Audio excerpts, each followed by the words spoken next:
dalam deklarasi mengembalikan kedaulatan rakyat ini, saya ingin menyampaikan 4 pesan. Pertama kepada Presiden Prabowo Subianto, yang kedua kepada oligarki yang telah merampas kedaulatan rakyat. Kurang dekat. Oh ya, sorry. Saya ulangi ya.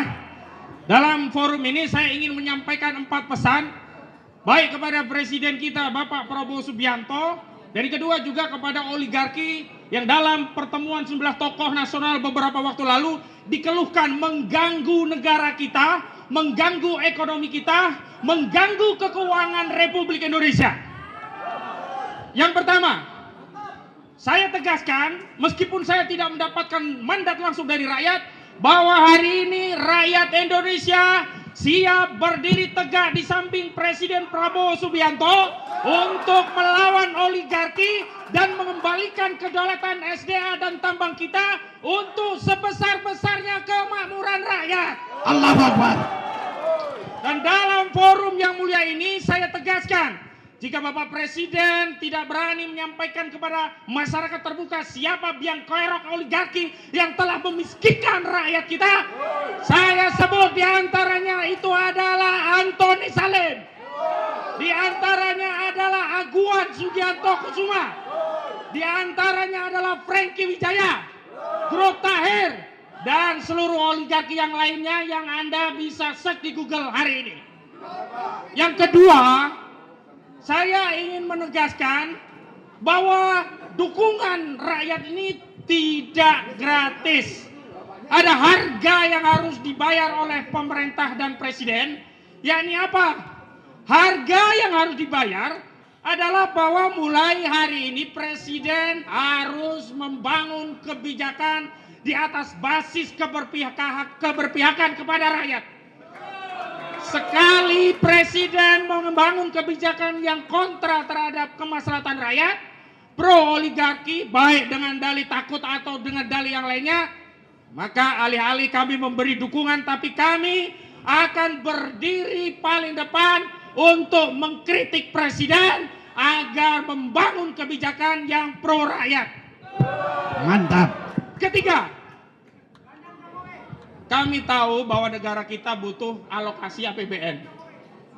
Dan sayangnya, sekali lagi sayangnya, prihatin kita. Sayangnya negara kepulauan ini, negara Republik Indonesia, 285 juta penduduknya yang SDA-nya kaya raya.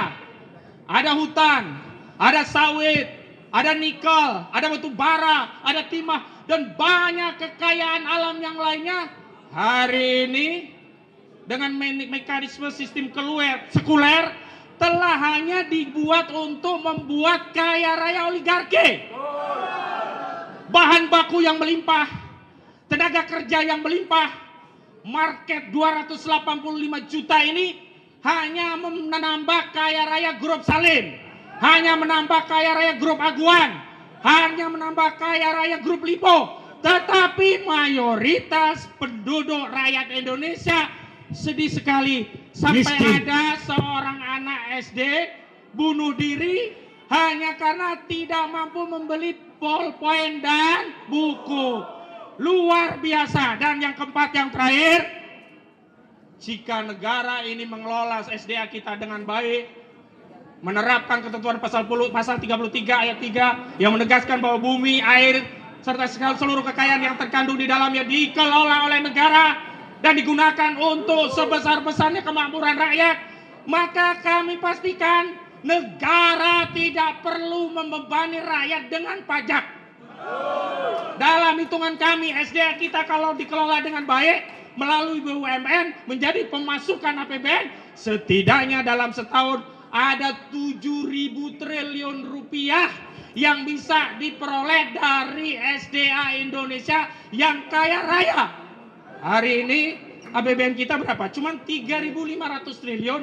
Kalau kita punya pemasukan 7.000 triliun, 3.500 triliun itu defisit berimbang atau surplus. Surplus. Jadi tidak hanya untuk bisa membelikan bolpen, potlot, dan buku untuk anak SD, bahkan bisa mengcover seluruh rakyat Indonesia yang sakit. Tidak perlu dinonaktifkan oleh Kementerian Sosial dengan berbagai dalih. Kasihan sekali rakyat kita hari ini sudah sakit, dananya tidak bisa diakses. Mereka apakah ingin dibunuh secara perlahan dengan kebijakan negara? Ini luar biasa kejam. Itu saja 4 pesan saya. Saya akhiri. Wassalamualaikum warahmatullahi wabarakatuh.